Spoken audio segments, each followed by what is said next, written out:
እንደዚህ አይነት አባት ሀገራችን ውስጥ ተሸክመን እጅግ በጣም አፍራለሁ። የእስልምና እምነት አባቶች አላችሁ።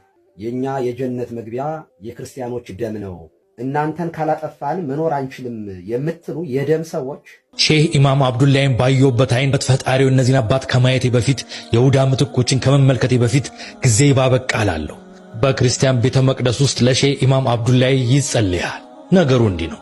ሼህ ኢማም አብዱላሂ ናይጄሪያዊ ሼህ ናቸው። ታዲያ በገጠር ውስጥ ጽንፍ የረገጡ ናይጄሪያዎች ክርስቲያኖችን አን ይላሉ። እሳቸውም ሲደረግ እኔ ባለሁበት ቦታ አይቻልም ይላሉ።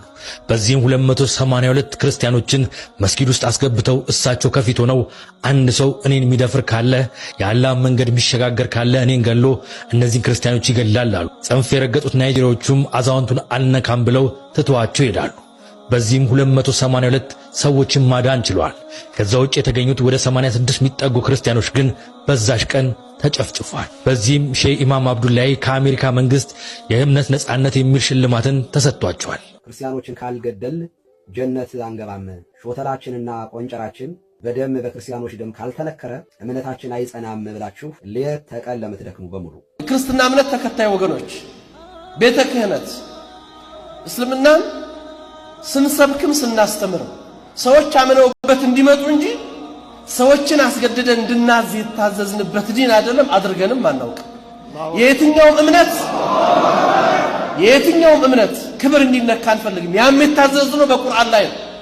አላህ የሌሎችን እምነት አትሳደቡ እምነታችሁን ታሰድባላችሁና ጌታችሁን ታሰድባላችሁ ስላለ ይሄንን እናናደርግ።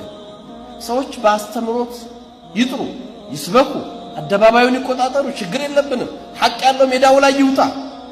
እስላም ሰላም፣ እስላም ረህመት፣ እስላም በረከት። እኛ ሰው መግደል ነው እንጂ የማይፈቀድልን እዚህ አዲስ አበባ ዙሪያ አይደለም እንደ ገዳማት ወታደር ሲያሰለጥኑ ያገኘናቸው። እዚህ ጎጃም እኮ አይደለም፣ እዚህ አዲስ አበባ